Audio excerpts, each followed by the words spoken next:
Hello everyone, how are you? I am Akrash, your teacher here, and I will teach you different questions and their answers. So I welcome you on classtheta.com. So our today's question is: What are three main points made by Paul in Colossians? A. Fullness in Christ, earthly pursuits and unity.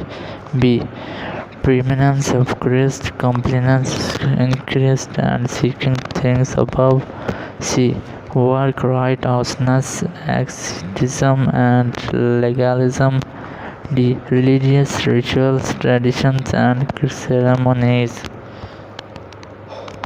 The answer of the question is preeminence of Christ, completeness of Christ, and seeking things above.